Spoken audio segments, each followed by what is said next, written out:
Autoconfianza. Ralph Waldo Emerson. No te invites a salir. El hombre es su propia estrella, y el alma que puede hacer un hombre honesto y perfecto, domina toda luz, toda influencia, todo destino, nada para él cae temprano o demasiado tarde. Nuestros actos son nuestros ángeles, o buenos o malos, nuestras sombras fatales que aún caminan a nuestro lado. Epílogo de la fortuna del hombre honesto de Beaumont y Fletcher. Arroja al animal a las rocas, amamántalo con la teta de la loba, hiberna con el halcón y el zorro, poder y velocidad en tus manos y pies. Leí el otro día unos versos escritos por un eminente pintor que eran originales y nada convencionales. El alma siempre escucha una amonestación en tales líneas, sea el tema que sea. El sentimiento que inculcan es más valioso que cualquier pensamiento que puedan contener. Creer en tus propios pensamientos, creer que lo que es verdad para ti en tu corazón privado es verdad para todos los hombres, eso es genio. Habla tu convicción latente y será el sentido universal, porque lo más íntimo a su debido tiempo se convierte en lo más exterior, y nuestro primer pensamiento nos es devuelto por las trompetas del juicio final. Por muy familiar que sea la voz de la mente para cada uno, el mayor mérito que atribuimos a Moisés, Platón y Milton es que desestimaron los libros y las tradiciones, y no hablaron lo que los hombres sino lo que pensaban.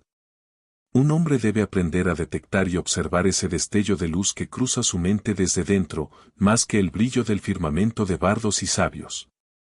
Todavía desecha sin previo aviso su pensamiento, porque es suyo. En toda obra de genio reconocemos nuestros propios pensamientos rechazados, regresan a nosotros con cierta majestad alienada. Las grandes obras de arte no tienen para nosotros ninguna lección más conmovedora que esta. Nos enseñan a respetar nuestra impresión espontánea con una inflexibilidad jovial, sobre todo cuando todo el grito de las voces está del otro lado.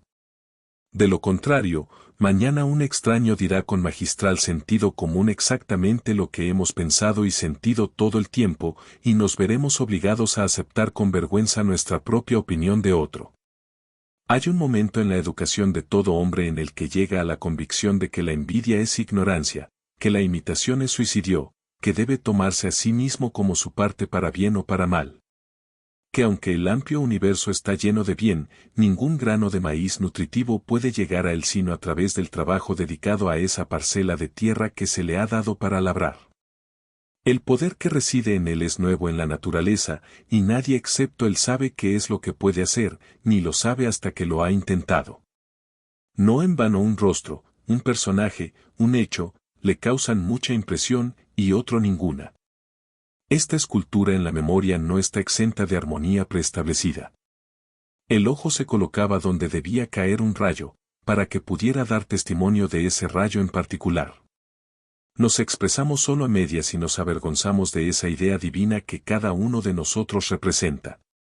Se puede confiar con seguridad en que es proporcionado y bueno, por lo que se impartirá fielmente, pero Dios no permitirá que los cobardes manifiesten su obra. Un hombre se siente aliviado y alegre cuando ha puesto su corazón en su trabajo y ha hecho lo mejor que ha podido, pero lo que haya dicho o hecho de otra manera no le dará paz. Es una liberación que no cumple. En el intento su genio lo abandona, ninguna musa se hace amiga, sin invención, sin esperanza. Confía en ti mismo, cada corazón vibra con esa cuerda de hierro. Acepta el lugar. La divina providencia ha encontrado para vosotros la sociedad de vuestros contemporáneos, la conexión de los acontecimientos. Los grandes hombres siempre lo han hecho así y se han confiado como niños al genio de su época, traicionando su percepción de que lo absolutamente digno de confianza estaba sentado en su corazón, obrando a través de sus manos, predominando en todo su ser. Y ahora somos hombres, y debemos aceptar en la mente más elevada el mismo destino trascendente, y no menores e inválidos en un rincón protegido, no cobardes que huyen ante una revolución, sino guías. Redentores y benefactores, obedeciendo el esfuerzo del Todopoderoso y avanzando hacia el caos y la oscuridad. Qué bonitos oráculos nos ofrece la naturaleza en este texto, en el rostro y en el comportamiento de los niños, de los bebés y hasta de los brutos. Esa mente dividida y rebelde, que la desconfianza de un sentimiento porque nuestra aritmética ha calculado las fuerzas y los medios opuestos a nuestro propósito, estos no. Su mente está completa, su vista aún está invicta, y cuando miramos sus caras, nos desconcertamos. La infancia no se adapta a nadie, todos se conforman a ella, de modo que un niño comúnmente convierte en 4 o 5 a los adultos que charlan y juegan con ella.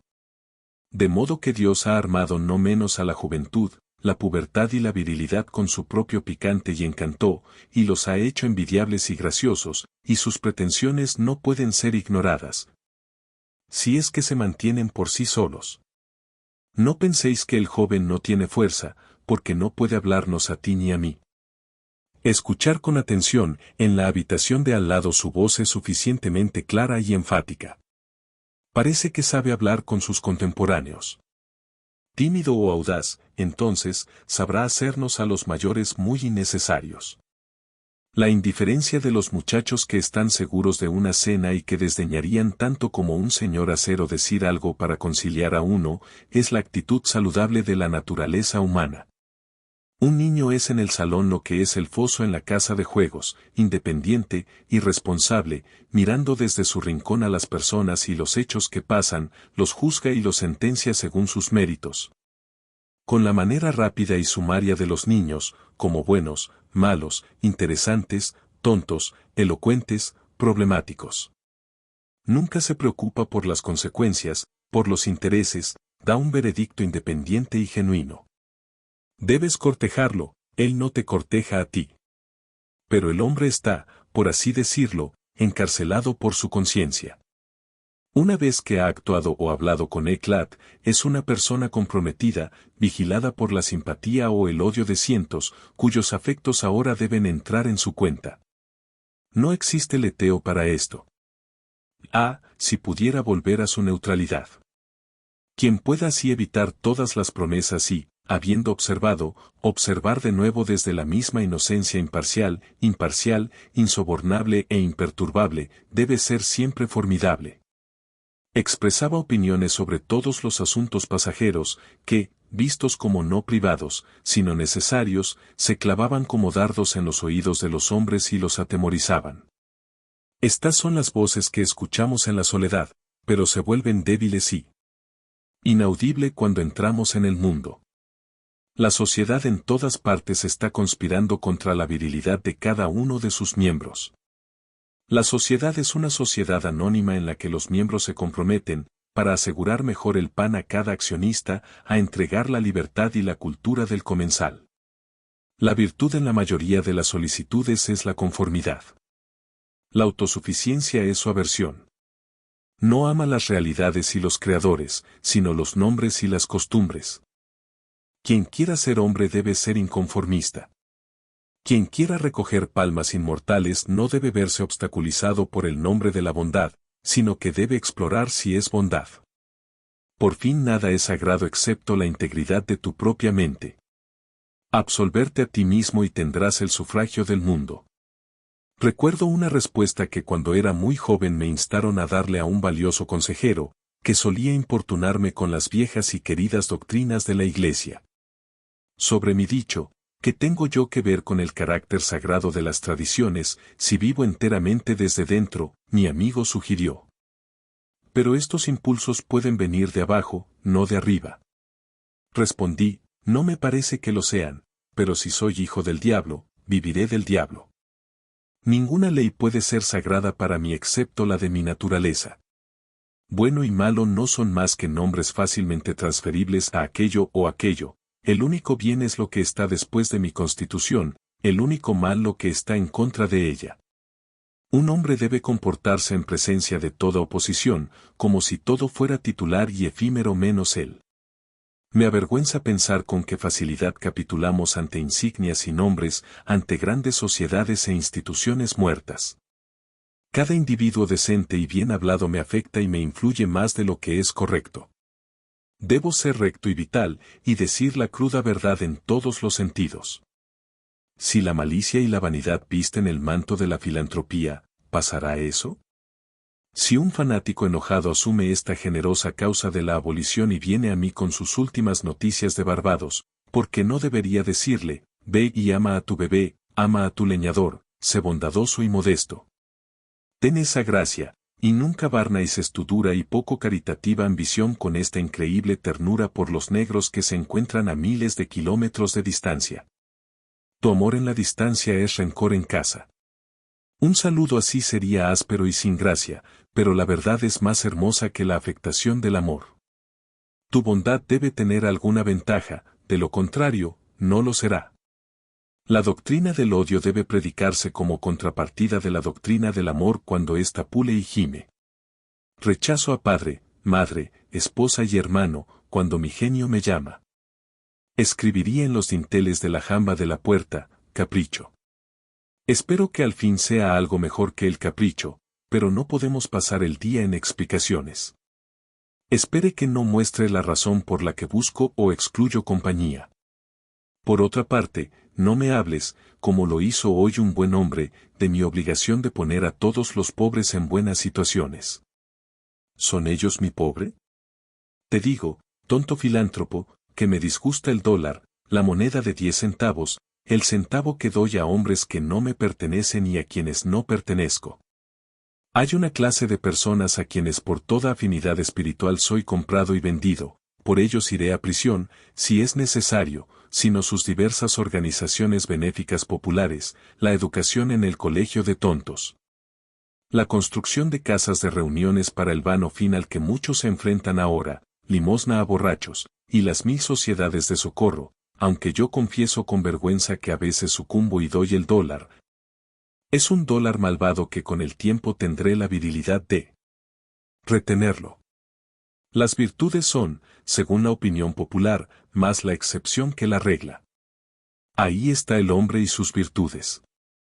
Los hombres hacen lo que se llama una buena acción, como muestra de valentía o caridad, del mismo modo que pagarían una multa en expiación por la inasistencia diaria a un desfile.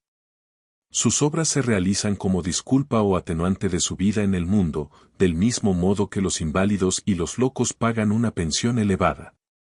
Sus virtudes son penitencias. No deseo expiar, sino vivir. Mi vida es para sí misma y no para un espectáculo. Prefiero con mucho que sea de menor tensión, para que sea genuino e igual, que sea brillante e inestable. Deseo que sea sano y dulce, y que no necesite dieta ni sangrado. Pido evidencia primaria de que eres un hombre y rechazo esta apelación del hombre a sus acciones. Sé que para mí no importa si hago o dejo aquellas acciones que se consideran excelentes. No puedo dar mi consentimiento para pagar por un privilegio cuando tengo un derecho intrínseco. Por pocos y mezquinos que sean mis dones, en realidad lo soy, y no necesito para mi propia seguridad o la seguridad de mis semejantes ningún testimonio secundario.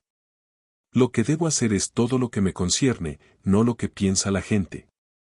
Esta regla, igualmente ardua en la vida real y en la intelectual, puede servir para toda la distinción entre grandeza y mezquindad. Es tanto más difícil porque siempre encontrarás a quienes creen saber cuál es tu deber mejor que tú. Es fácil en el mundo vivir según la opinión del mundo, es fácil en soledad vivir según lo nuestro, pero el gran hombre es aquel que en medio de la multitud guarda con perfecta dulzura la independencia de la soledad. La objeción a conformarte a usos que se han vuelto muertos para ti es que dispersa tu fuerza. Te hace perder el tiempo y borra la impresión de tu personaje. Si mantienes una iglesia muerta, contribuyes a una sociedad bíblica muerta, votas con un gran partido ya sea a favor del gobierno o en contra de él, extiendes tu mesa como simples amas de casa. Bajo todas estas pantallas me resulta difícil detectar el hombre exacto que eres. Y, por supuesto, se retira mucha fuerza de tu propia vida. Pero haz tu trabajo y te conoceré. Haz tu trabajo y te reforzarás. Un hombre debe considerar lo que es la gallina ciega en este juego de conformidad. Si conozco tu secta, me anticipo a tu argumento. Escucho a un predicador anunciar para su texto y tema la conveniencia de una de las instituciones de su iglesia. ¿No sé de antemano que no podrá decir una palabra nueva y espontánea? No sé que, con toda esta ostentación de examinar los fundamentos de la institución, no hará tal cosa? ¿No sé que se ha comprometido a sí mismo a no mirar sino a un lado, el lado permitido, no como hombre, sino como ministro parroquial? Es un abogado contratado, y estos aires del tribunal son la afectación más vacía. Bueno, la mayoría de los hombres se han vendado los ojos con uno u otro pañuelo y se han adherido a alguna de estas comunidades de opinión. Esta conformidad los hace no falsos en algunos detalles, autores de algunas mentiras, sino falsos en todos los detalles. Cada una de sus verdades no es del todo cierta. Sus dos no son los dos reales, sus cuatro no son los cuatro reales, de modo que cada palabra que dicen nos disgusta y no sabemos por dónde empezar para corregirlos.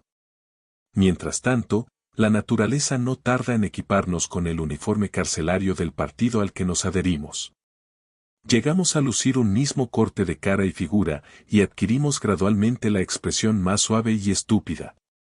Hay una experiencia mortificante en particular, que no deja de afectar también a la historia general, me refiero a la cara tonta del elogio.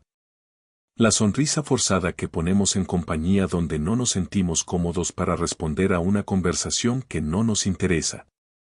Los músculos, no movidos espontáneamente, sino movidos por una baja obstinación usurpadora, se tensan alrededor del contorno de la cara con la sensación más desagradable.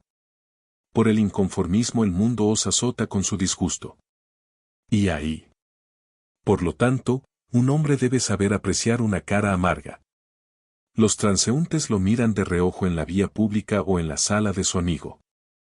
Si esta aversión tuviera su origen en un desprecio y una resistencia como la suya, bien podría regresar a casa con el rostro triste, pero los rostros amargos de la multitud, como sus dulces rostros, no tienen una causa profunda, sino que se ponen y se quitan según sopla el viento y dirige un periódico. Sin embargo, el descontento de la multitud es más formidable que el del Senado y el colegio. Es bastante fácil para un hombre firme y que conoce el mundo tolerar la ira de las clases cultas. Su ira es decorosa y prudente, pues son tímidos por ser ellos mismos muy vulnerables. Pero cuando a su ira femenina se suma la indignación del pueblo, cuando los ignorantes y los pobres se excitan, cuando la fuerza bruta poco inteligente que yace en el fondo de la sociedad es obligada a gruñir y cortar, se necesita el hábito de la magnanimidad y la religión para tratarla como a un dios, como si fuera una bagatela sin importancia. El otro terror que nos asusta de la confianza en nosotros mismos es nuestra coherencia, una reverencia por nuestro acto o palabra pasados. Porque los ojos de los demás no tienen más datos para calcular nuestra órbita que nuestros actos pasados, y somos reacios a decepcionarlos. ¿Pero por qué deberías mantener la cabeza sobre el hombro? ¿Por qué arrastrar este cadáver de tu memoria, no sea que contradigas algo de lo que has dicho? ¿En tal o cual lugar público? Supongamos que usted debe contradecirse, ¿qué entonces? Parece una regla de sabiduría no confiar nunca solo en la memoria, ni siquiera en actos de pura memoria, sino traer el pasado para juzgarlo al presente de 1000 ojos y vivir para siempre en un nuevo día. En vuestra metafísica habéis negado personalidad a la deidad. Sin embargo, cuando lleguen los movimientos devotos del alma, entrégales corazón y vida, aunque deban vestir a Dios con forma y color. Deja tu teoría, como José su manto en manos de la ramera, y huye. Una coherencia tonta es el duende de las mentes pequeñas, adorado por pequeños estadistas, filósofos y teólogos. Una gran alma simplemente no tiene nada que ver con la coherencia. También podría preocuparse por su sombra en la pared. Di lo que piensas ahora con palabras duras, y mañana vuelve a decir con palabras duras lo que piensas mañana, aunque contradiga todo lo que dijiste hoy. Entonces seguramente te malinterpretarán. Es tan malo, entonces, que te malinterpreten. Se malinterpretó a Pitágoras, a Sócrates, a Jesús, a Lutero, a Copérnico, a Galileo, a Newton y a todo espíritu puro y sabio que alguna vez tomó carne. Ser grande es ser incomprendido. Supongo que ningún hombre puede violar su naturaleza. Todas las salidas de su voluntad están redondeadas por la ley de su ser, como las desigualdades de los Andes y del Himalaya son insignificantes en la curva de la esfera. Tampoco importa cómo lo evalúes y lo pruebes. Un personaje es como una estrofa acróstica o alejandrina, léelo hacia adelante, hacia atrás o al otro lado, todavía se escribe lo mismo. En esta placentera y contrita vida de madera que Dios me permite, déjame registrar día a día mi pensamiento honesto, sin perspectiva ni retrospectiva, y, no puedo dudar, resultará simétrico. Aunque no lo diga en serio ni lo vea. Mi libro debería oler a pinos y resonar con el zumbido de los insectos. La golondrina sobre mi ventana debe entrelazar también en mi red ese hilo o paja que lleva en el pico. Pasamos por lo que somos. El carácter enseña por encima de nuestras voluntades. Los hombres imaginan que comunican su virtud o su vicio solo mediante acciones abiertas, y no ven que la virtud o el vicio emiten un soplo a cada momento. Habrá acuerdo en cualquier variedad de acciones, para que cada una sea honesta y natural en su momento. Porque de una sola voluntad las acciones serán armoniosas, por muy diferentes que parezcan. Estas variedades se pierden de vista a poca distancia, a poca altura del pensamiento. Una tendencia los une a todos. El viaje del mejor barco es una línea en zigzag de 100 viradas. Si miramos la línea desde una distancia suficiente, se enderezará hasta alcanzar la tendencia media. Tu acción genuina se explicará por sí sola y explicará tus otras acciones genuinas. Tu conformidad no explica nada. Actúa individualmente y lo que ya has hecho individualmente te justificará ahora. La grandeza apela al futuro. Si hoy puedo ser lo suficientemente firme para hacer lo correcto y desdeñar los ojos, debo haber hecho tanto bien antes como para defenderme ahora. Sea como sea, hazlo ahora mismo. Desprecia siempre las apariencias, y siempre podrás hacerlo. La fuerza del carácter es acumulativa. Todos los días de virtud pasados contribuyen a esto con su salud. ¿Qué hace la majestuosidad de los héroes del Senado y del campo, que tanto llena la imaginación? La conciencia de un tren de grandes días y victorias detrás. Arrojan una luz unida sobre el avance del actor. Es atendido como por una visible escolta de ángeles. Eso es lo que arroja truenos a la voz de Chatham y dignidad al puerto de Washington y a Estados Unidos a los ojos de Adams. El honor es venerable para nosotros porque no es una efeméride. Siempre es una virtud antigua. Lo adoramos hoy porque no es de hoy. Lo amamos y le rendimos homenaje, porque no es una trampa para nuestro amor y homenaje, sino que es autodependiente, autoderivado y, por lo tanto, de un antiguo pedigrí inmaculado. Incluso si se muestra en una persona joven. Espero que en estos días hayamos escuchado lo último del conformismo y la coherencia. Dejemos que las palabras sean publicadas y ridículas de ahora en adelante. En lugar del gong de la cena, escuchemos el silbido del pífano espartano. Nunca nos inclinemos ni nos disculpemos más. Un gran hombre viene a comer a mi casa. No deseo complacerlo, ojalá quisiera complacerme. Estaré aquí por la humanidad y, aunque lo haría amable, lo haría realidad. Ofendamos y reprendimos la suave mediocridad y la sórdida satisfacción de los tiempos, y arrojemos frente a las costumbres, el comercio y los cargos, el hecho que es el resultado de toda la historia. De que hay un gran pensador y actor responsable trabajando donde quiera que trabaje un hombre, que un verdadero hombre no pertenece a ningún otro tiempo ni lugar, sino que es el centro de las cosas. Donde él está, hay naturaleza. Él te mide a ti, a todos los hombres y a todos los acontecimientos. Normalmente, cada miembro de la sociedad nos recuerda algo más o alguna otra persona. El carácter, la realidad, no te recuerda nada más, tiene lugar en toda la creación. El hombre debe ser tanto que debe hacer indiferentes todas las circunstancias. Todo hombre verdadero es una causa, un país y una época, requiere infinitos espacios, números y tiempo para realizar plenamente su diseño, y la posteridad parece seguir sus pasos como un séquito de clientes. Nace un hombre César, y durante siglos después tenemos un imperio romano. Cristo nace, y millones de mentes crecen y se adhieren de tal manera a su genio, que se confunde con la virtud y las posibilidades del hombre. Una institución es la sombra alargada de un hombre, como el monaquismo, del ermitaño Antonio, la Reforma, de Lutero, cuaquerismo, de Fox, metodismo, de Wesley, abolición, de Clarkson. Escipión, a quien Milton llamó la altura de Roma, y toda la historia se resuelve muy fácilmente en la biografía de unas pocas personas valientes y serias. Que el hombre sepa entonces lo que vale y que mantenga las cosas bajo sus pies. No le permitamos espiar ni robar, ni merodear de un lado a otro con el aire de un chico de caridad, de un bastardo o de un intruso en el mundo que existe para él. Pero el hombre de la calle, al no encontrar en sí mismo un valor que corresponda a la fuerza que construyó una torre o esculpió un dios de mármol, se siente pobre cuando los contempla. Para él, un palacio, una estatua o un libro costoso tienen un aire extraño y prohibitivo, muy parecido a un carruaje alegre, y parecen decir así: ¿quién es usted, señor? Sin embargo, todos son suyos, pretendientes de su atención, peticionarios de sus facultades para que salgan y tomen posesión. El cuadro espera mi veredicto, no es para mandarme, sino para satisfacer sus pretensiones de elogio.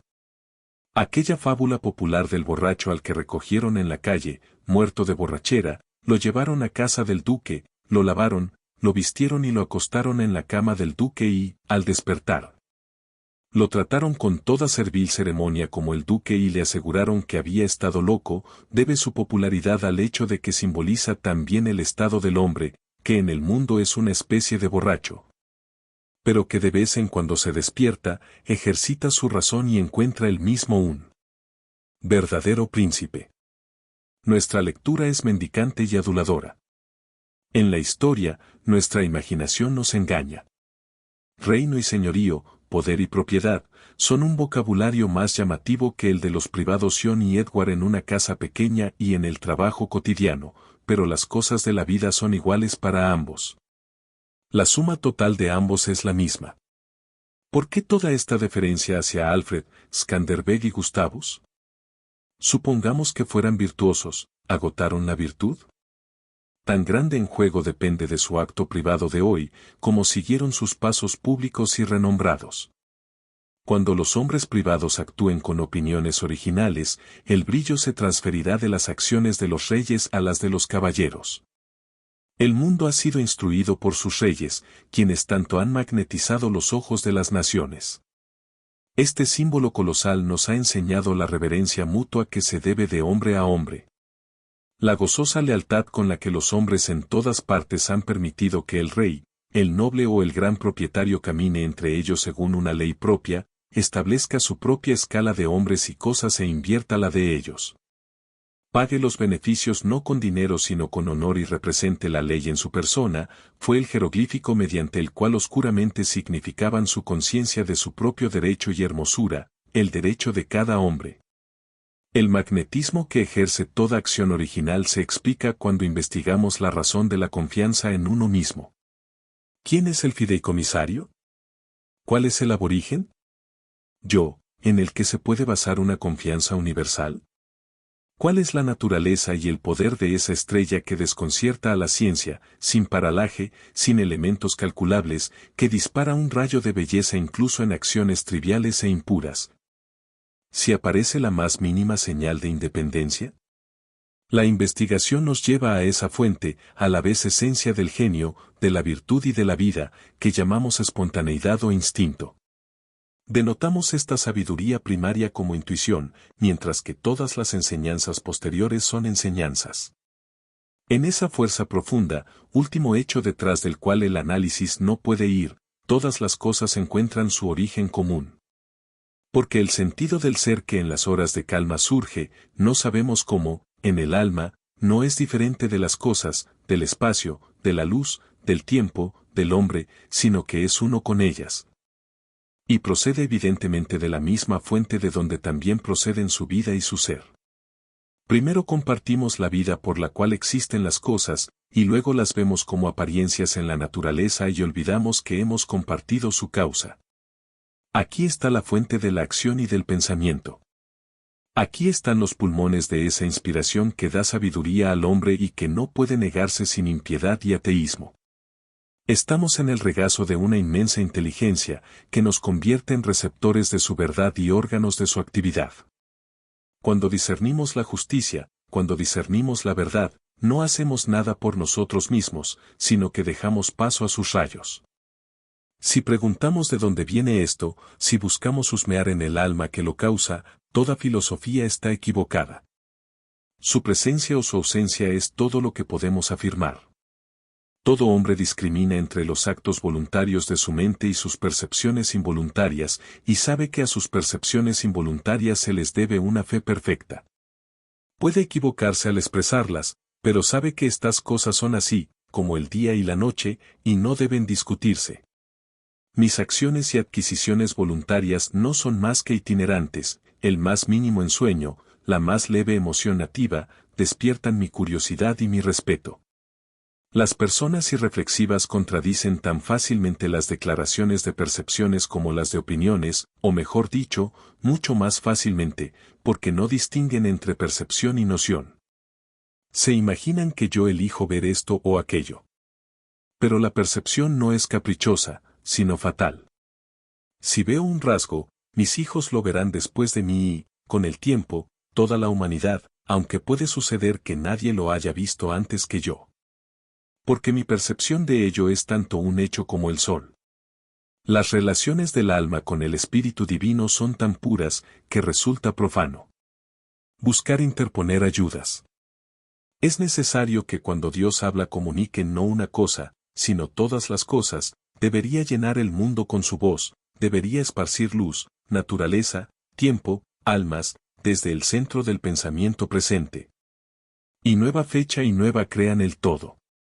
Siempre que una mente es simple y recibe la sabiduría divina, las cosas viejas pasan, significa, caen maestros, textos, templos, vive ahora y absorbe el pasado y el futuro en la hora presente. Todas las cosas se vuelven sagradas en relación con él, tanto una como otra.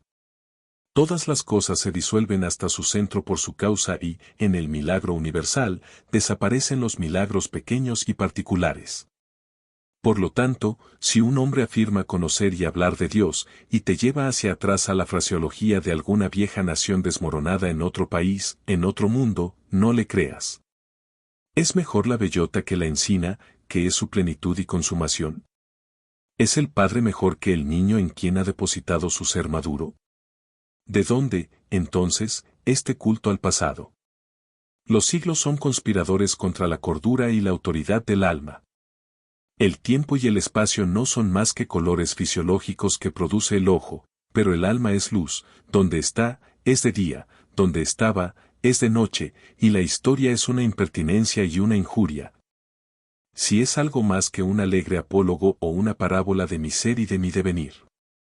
El hombre es tímido y pide disculpas, ya no está erguido, no se atreve a decir yo pienso, yo soy, sino que cita a algún santo o sabio.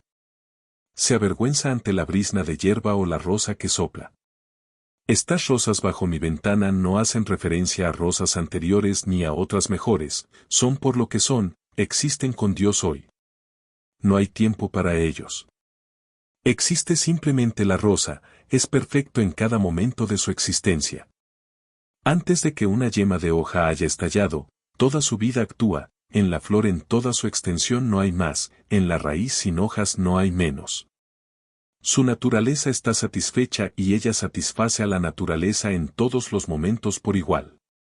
Pero el hombre pospone o recuerda, no vive en el presente, sino que con la mirada vuelta lamenta el pasado o, sin prestar atención a las riquezas que lo rodean, se pone de puntillas para prever el futuro. No puede ser feliz y fuerte hasta que él también viva con la naturaleza en el presente, por encima del tiempo. Esto debería quedar bastante claro. Sin embargo, vean que intelectos fuertes aún no se atreven a escuchar a Dios mismo, a menos que pronuncie la fraseología de no sé qué David, Jeremías o Pablo. No siempre pondremos un precio tan alto a unos pocos textos, a unas pocas vidas. Somos como niños que repiten de memoria las frases de abuelas y tutores y, a medida que crecen, de los hombres de talento y carácter que por casualidad ven, recordando dolorosamente las palabras exactas que dijeron, después. Cuando llegan al punto de vista que tenían quienes pronunciaron estos dichos, los comprenden y están dispuestos a dejar ir las palabras, porque, en cualquier momento, pueden usar palabras igual de bien cuando se presente la ocasión. Si vivimos de verdad, veremos de verdad. Es tan fácil para el fuerte ser fuerte como para el débil ser débil. Cuando tengamos una nueva percepción, con gusto nos desharemos de la memoria de sus tesoros atesorados como si fueran basura vieja. Cuando un hombre vive con Dios, su voz será tan dulce como el murmullo del arroyo y el susurro del trigo. Y ahora, por fin, la verdad más elevada sobre este tema sigue sin decirse, probablemente no se pueda decir, porque todo lo que decimos es el recuerdo lejano de la intuición. Ese pensamiento, por lo que más puedo decir ahora, es este. Cuando el bien está cerca de ti, cuando tienes vida en ti mismo, no es de ninguna manera conocida o acostumbrada, no discernirás las huellas de ningún otro, no verás el rostro del hombre, no oiréis ningún nombre, el camino. El pensamiento, el bien, serán enteramente extraños y nuevos. Excluirá el ejemplo y la experiencia. Tomas el camino del hombre, no hacia el hombre.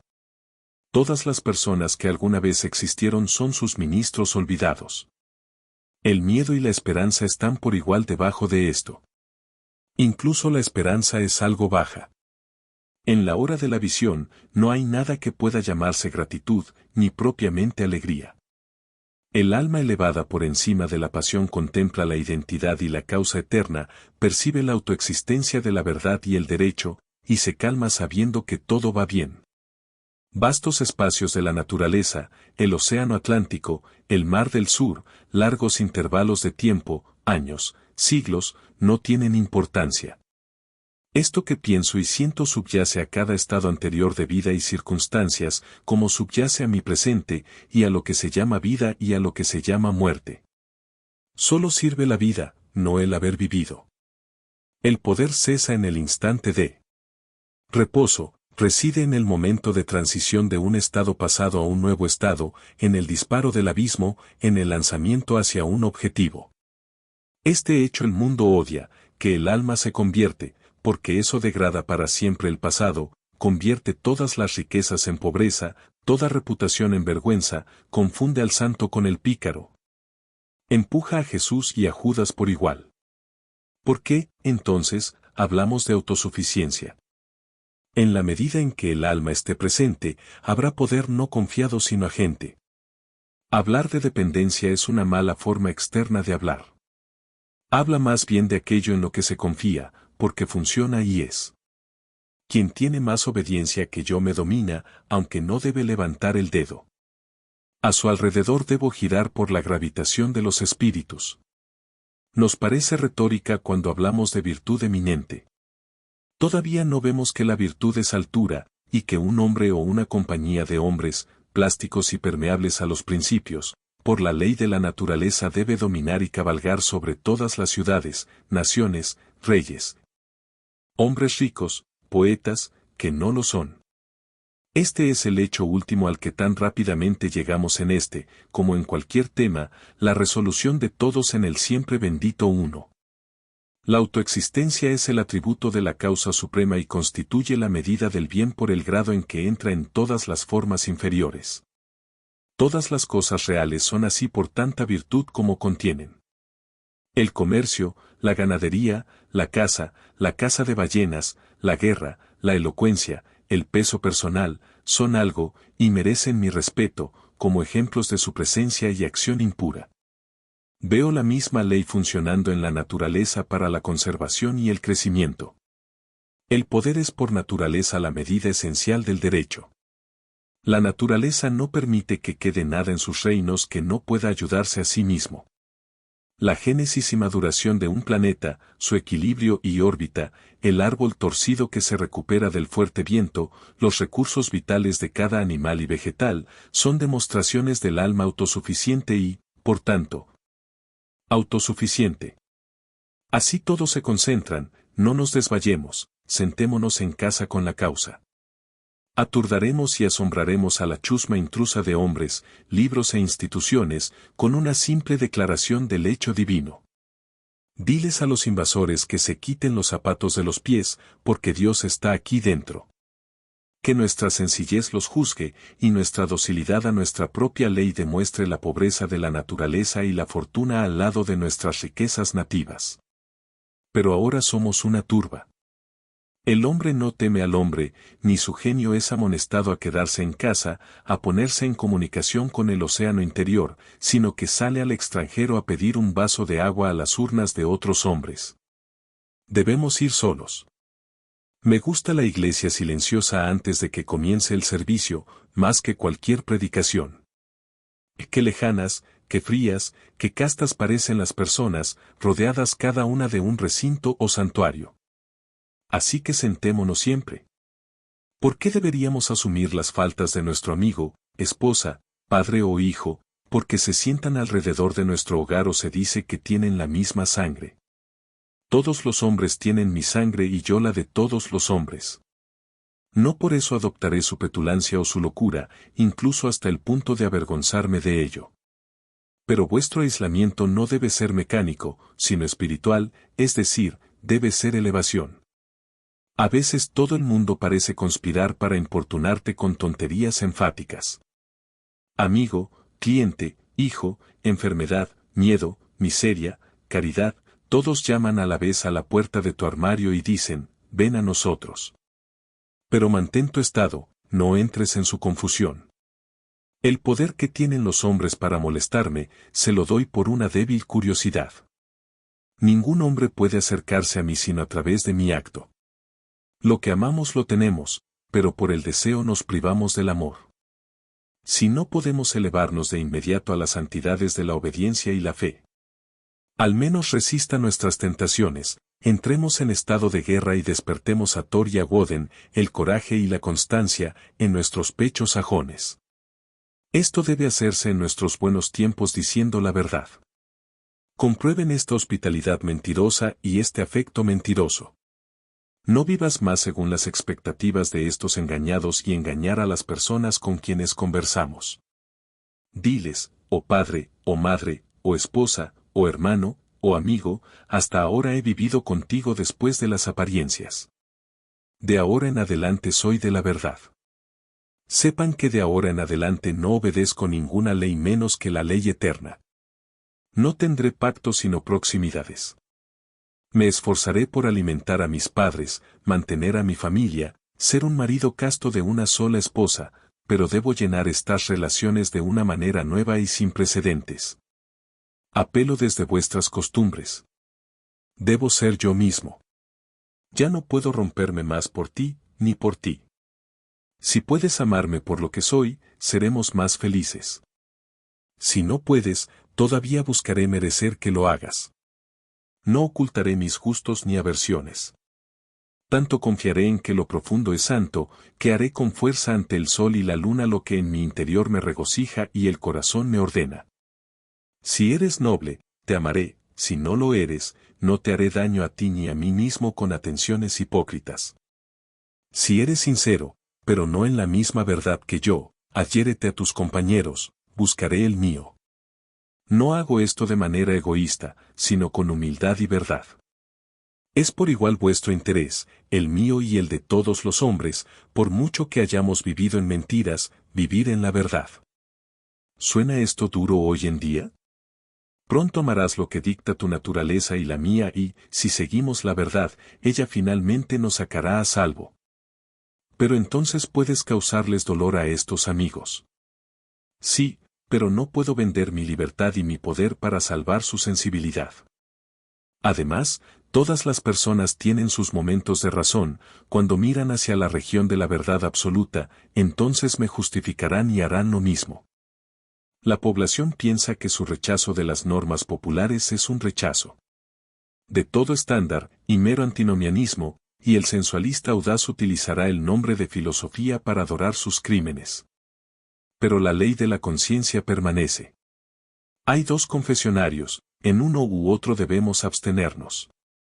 Puedes cumplir con tu ronda de deberes aclarándote en el directo o en el reflejo forma. Considere si ha satisfecho sus relaciones con el padre, la madre, el primo, el vecino, el pueblo, el gato y el perro, si alguno de estos puede reprenderte. Pero también puedo descuidar este estándar reflejo y absolverme ante mí mismo. Tengo mis propios reclamos severos y un círculo perfecto. Niega el nombre de deber a muchos oficios que se denominan deberes.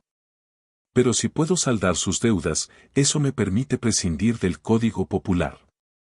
Si alguno piensa que esta ley es floja, que algún día guarde su mandamiento. Y verdaderamente exige algo divino en aquel que ha desechado los motivos comunes de la humanidad y se ha atrevido a confiar en sí mismo como un capataz. Sea su corazón elevado, fiel su voluntad, clara su vista, para que con sinceridad sea doctrina, sociedad, ley para sí mismo, para que un propósito sencillo sea para él tan fuerte como la férrea necesidad lo es para los demás.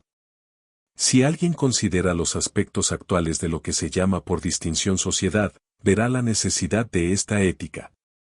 Los tendones y el corazón del hombre parecen estirarse y nos convertimos en tímidos y abatidos quejicas. Tenemos miedo de la verdad, miedo de la fortuna, miedo de la muerte y miedo de los demás. Nuestra época no produce personas grandes y perfectas. Queremos hombres y mujeres que renueven la vida y nuestro estado social, pero vemos que la mayoría de las naturalezas son insolventes, no pueden satisfacer sus propias necesidades. Tienen una ambición desproporcionada con su fuerza práctica y se inclinan y mendigan día y noche continuamente.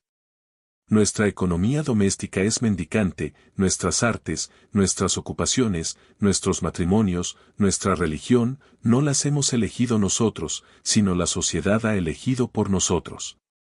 Somos soldados de salón. Evitamos la dura batalla del destino, donde nace la fuerza. Si nuestros jóvenes fracasan en sus primeras empresas, pierden el ánimo. Si el joven comerciante fracasa, los hombres dicen que es arruinado. Si el mejor genio estudia en una de nuestras universidades y no se instala en una oficina dentro del año siguiente en las ciudades o suburbios de Boston o Nueva York, a sus amigos y a él mismo les parece que tiene razón al desanimarse y quejarse por el resto de su vida.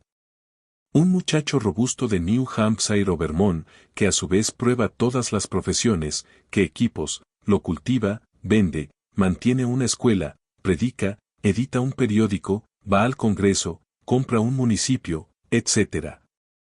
En años sucesivos, y siempre, como un gato, cae de pie, vale 100 de estas muñecas de la ciudad. Camina al día con sus días y no se avergüenza de no estudiar una profesión, porque no pospone su vida, sino que ya vive. No tiene una oportunidad, sino 100 oportunidades.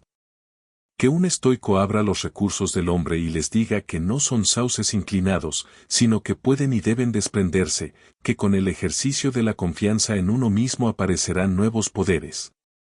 Que un hombre es la palabra hecha carne, nacida para derramar curación a las naciones, que debe avergonzarse de nuestra compasión, y que en el momento en que actúa por sí mismo, arrojando por la ventana las leyes, los libros, las idolatrías y las costumbres, ya no le compadecemos, sino que le agradecemos y reverenciamos, y ese maestro restaurará el esplendor de la vida del hombre y hará que su nombre sea querido para toda la historia.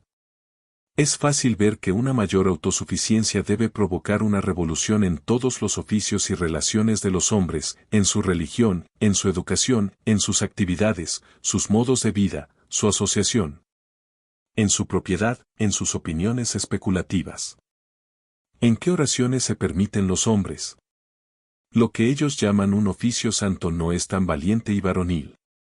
La oración mira al exterior y pide alguna adición extraña, surge a través de alguna virtud extraña, y se pierde en interminables laberintos de lo natural y lo sobrenatural, lo mediador y lo milagroso. Oración que anhela un bien particular, cualquier cosa menos que todo bien, es cruel.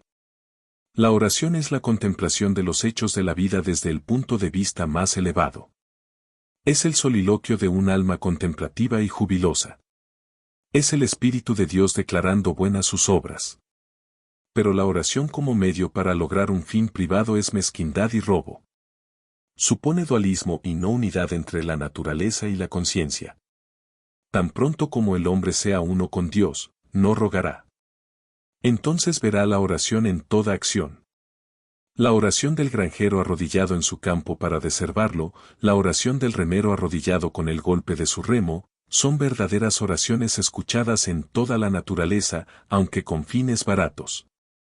Karatach, en Bonduca de Fletcher, cuando se le advierte que investigue la mente del dios Audate, responde. Su significado oculto reside en nuestros esfuerzos, nuestros valores son nuestros mejores dioses. Otro tipo de oraciones falsas son nuestros arrepentimientos. El descontento es la falta de confianza en uno mismo, es una enfermedad de la voluntad. Lamentad las calamidades, si con ello podéis ayudar al que la sufre, si no, atiende a tu propio trabajo, y ya el mal comienza a repararse. Nuestra simpatía es igual de básica. Acudimos a aquellos que lloran tontamente y se sientan y lloran en busca de compañía, en lugar de impartirles la verdad y la salud mediante fuertes descargas eléctricas, poniéndolos una vez más en comunicación con su propia razón. El secreto de la fortuna es la alegría en nuestras manos. Bienvenido cada vez más a los dioses y a los hombres es el hombre que se ayuda a sí mismo. Para él todas las puertas se abren de par en par, todas las lenguas lo saludan, todos los honores lo coronan, todos los ojos lo siguen con deseo. Nuestro amor va hacia él y lo abraza, porque no lo necesitaba. Lo acariciamos y celebramos solícitamente y a modo de disculpa, porque siguió su camino y despreció nuestra desaprobación. Los dioses lo aman porque los hombres lo odiaban. Para el mortal perseverante, dijo Zoroastro, los bienaventurados inmortales son veloces. Así como las oraciones de los hombres son una enfermedad de la voluntad, así también sus credos son una enfermedad del intelecto. Dicen con esos necios israelitas, no dejes que Dios nos hable, no sea que muramos. Habla tú, habla cualquiera con nosotros y obedeceremos. En todas partes se me impide encontrar a Dios en mi hermano, porque él ha cerrado las puertas de su propio templo y recita simplemente fábulas del Dios de su hermano o del hermano de su hermano.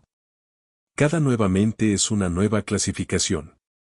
Si resulta ser una mente de actividad y poder fuera de lo común, un Locke, un Lavoisier, un Newton, un Bentham, un Fourier, impone su clasificación a los demás hombres, y he aquí, un nuevo sistema. En proporción a la profundidad del pensamiento, y por tanto al número de objetos que toca y pone al alcance del alumno, es su complacencia.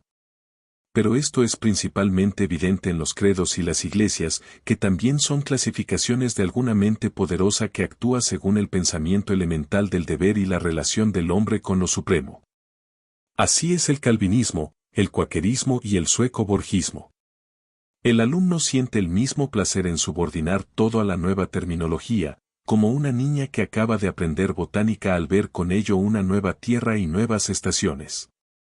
Sucederá por un tiempo que el alumno descubrirá que su poder intelectual ha aumentado gracias al estudio de la mente de su maestro.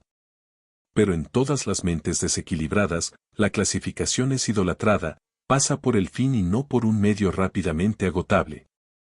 De modo que los muros del sistema se funden ante sus ojos en el horizonte remoto con los muros del universo, las lumbreras del cielo les parecen colgadas del arco que construyó su maestro. No pueden imaginar cómo ustedes, los extraterrestres, tienen derecho a ver, como pueden ver, de alguna manera nos robasteis la luz. Todavía no se dan cuenta de que la luz, asistemática, indomable, irrumpirá en cualquier cabaña, incluso en la de ellos. Déjelos chirriar un rato y llamar lo suyo.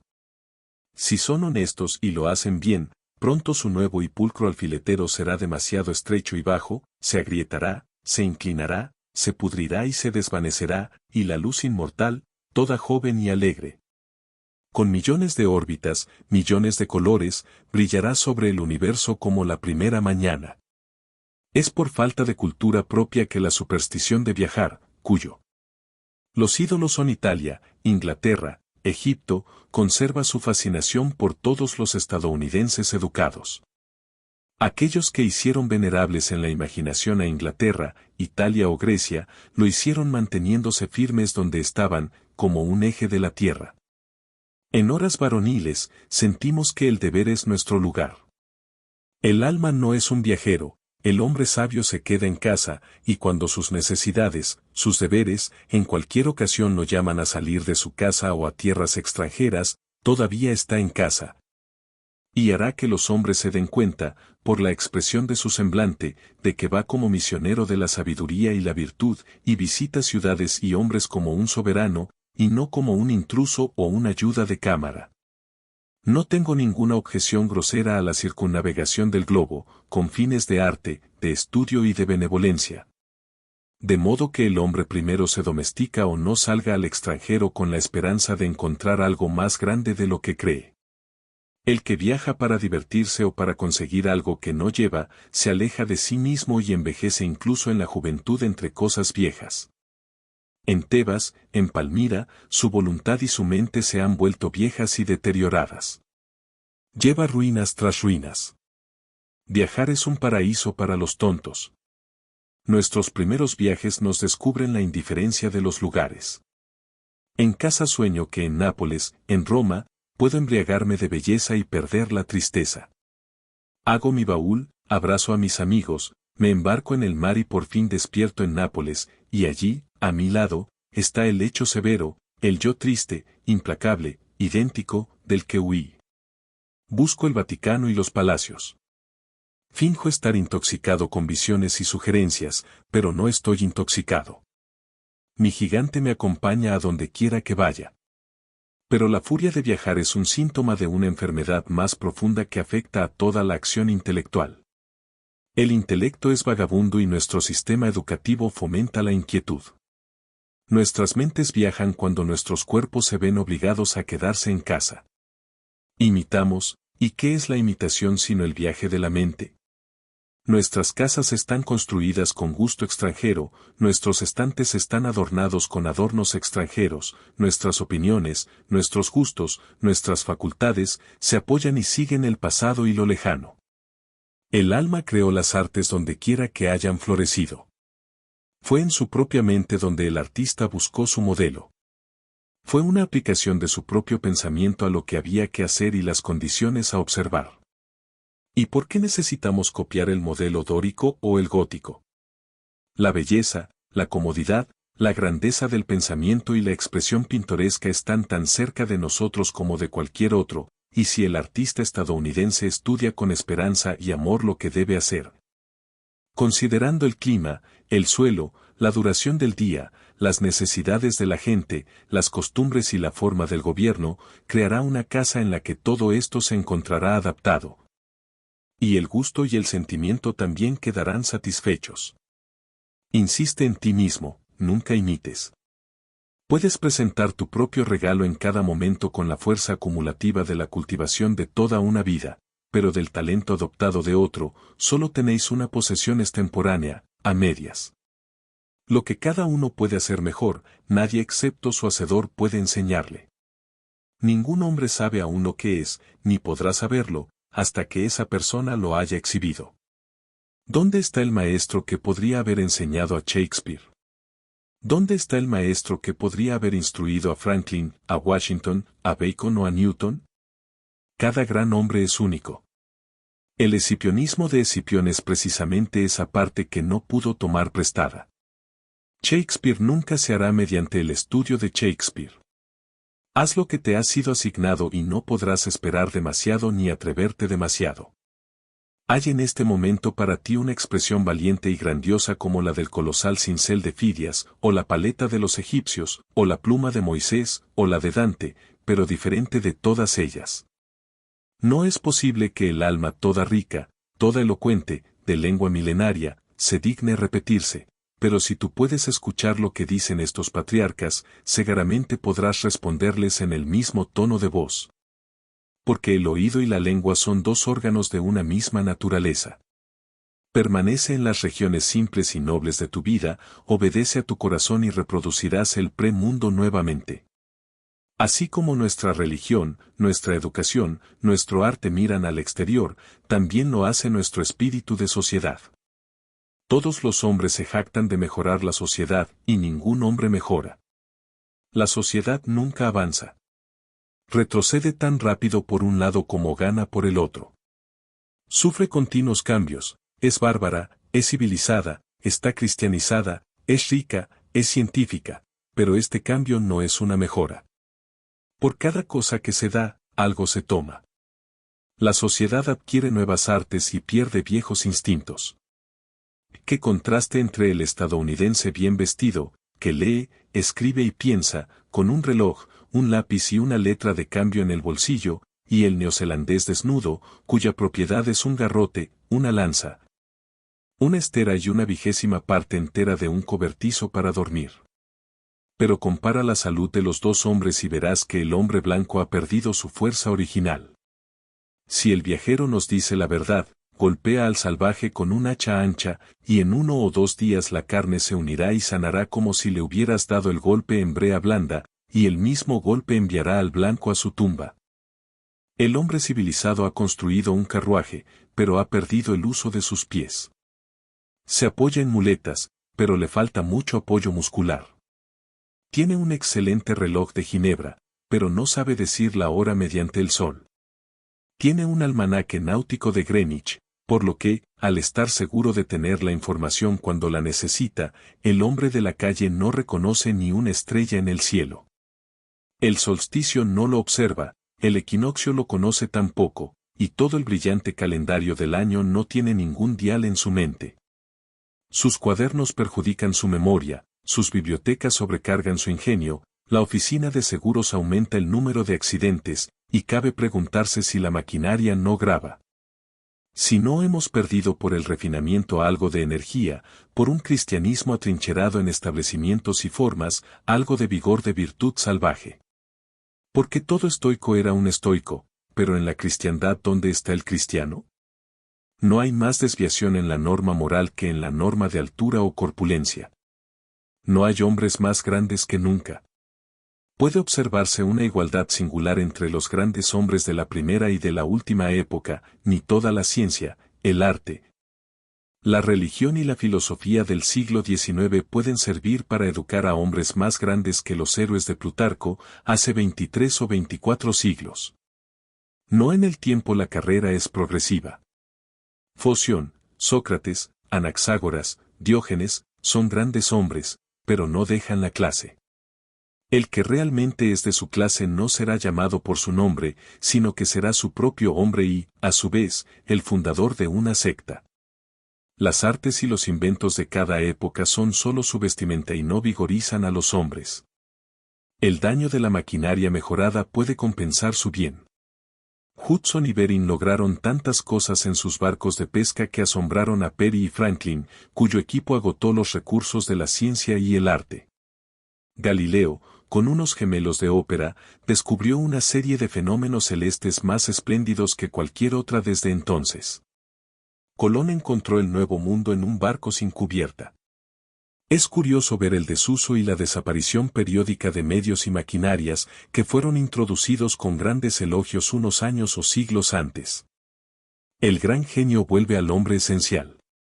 Contábamos los progresos del arte de la guerra entre los triunfos de la ciencia y, sin embargo, Napoleón conquistó Europa mediante el vivac, que consistía en recurrir al valor desnudo y despojarlo de toda ayuda. El emperador consideraba imposible formar un ejército perfecto, dice Las Casas, sin abolir nuestras armas, polvorines, comisarías y carruajes, hasta que, imitando la costumbre romana, el soldado recibiera su provisión de maíz, lo moliera en su molino de mano y cociera él mismo su pan. La sociedad es una ola. La ola avanza, pero el agua de la que forma está compuesto no. La misma partícula no sube desde el valle hasta la cresta. Su unidad es solo fenomenal. Las personas que hoy componen una nación, el año que viene mueren, y su experiencia con ellas. Y así, la dependencia de la propiedad, incluida la dependencia de los gobiernos que la protegen, es la falta de autosuficiencia. Los hombres han desviado la mirada de sí mismos y de las cosas durante tanto tiempo, que han llegado a estimar las instituciones religiosas, científicas y civiles como guardianas de la propiedad. Y desprecian los ataques a estas porque los sienten como ataques a la propiedad. Miden su estima mutua por lo que cada uno tiene y no por lo que cada uno es. Pero el hombre cultivado se avergüenza de su propiedad por un nuevo respeto a su naturaleza. Odia especialmente lo que tiene, si ve que es accidental. Llegó a él por herencia, donación o delito, entonces siente que no es tener, no le pertenece, no tiene raíces en él y simplemente permanece allí, porque ninguna revolución ni ningún ladrón se lo arrebata. Pero lo que un hombre es, lo adquiere siempre por necesidad, y lo que el hombre adquiere es propiedad viva, que no espera a los gobernantes, ni a las turbas, ni a las revoluciones, ni al fuego, ni a las tormentas, ni a las quiebras, sino que se renueva perpetuamente donde quiera que el hombre respire. Tu suerte o porción de la vida, dijo el califa Alí, es buscarte, por lo tanto, descansa en no buscarlo. Nuestra dependencia de estos productos extranjeros nos lleva a nuestro respeto servil por los números. Los partidos políticos se reúnen en numerosas convenciones, cuanto mayor es la concurrencia, y con cada nuevo alboroto de anuncios, la delegación de Essex. Los demócratas de New Hampshire. Los Whigs de Maine, el joven patriota se siente más fuerte que antes gracias a un nuevo millar de ojos y de brazos. De la misma manera, los reformadores convocan convenciones, votan y resuelven en multitud. ¿No es así, oh amigos? ¿Se dignará Dios entrar y habitar en vosotros, pero por un método precisamente inverso? Solo cuando un hombre rechaza todo apoyo extranjero y se mantiene solo, veo que es fuerte y prevalece. Es más débil con cada reclutamiento de su estandarte. ¿No es mejor un hombre que una ciudad? No pidas nada a los hombres, y en la interminable mutación, tú solo la columna firme deberá aparecer pronto como el sustentador de todo lo que te rodea. Quien sabe que el poder es innato, que es débil porque ha buscado el bien en él y en otras cosas, y al percibirlo, se lanza sin vacilación a su pensamiento, se endereza al instante, se erige, domina sus miembros. Obra milagros, así como el hombre que está de pie es más fuerte que el que está de cabeza. Así que usa todo lo que se llama fortuna. La mayoría de los hombres juegan con ella, lo ganan todo y lo pierden todo mientras su rueda gira. Pero deja por ilegales estas ganancias y trata con causa y efecto los cancilleres de Dios. En la voluntad trabaja y adquiere, y habrás encadenado la rueda del azar y te sentarás en el futuro por miedo a sus rotaciones. Una victoria política, una subida de los alquileres, la recuperación de tus enfermos, o el regreso de tu amigo ausente, o cualquier otro acontecimiento favorable. Te levanta el ánimo y crees que se te preparan buenos días. No lo creas. Nada puede traerte paz excepto tú mismo. Nada puede traeros la paz excepto el triunfo de los principios.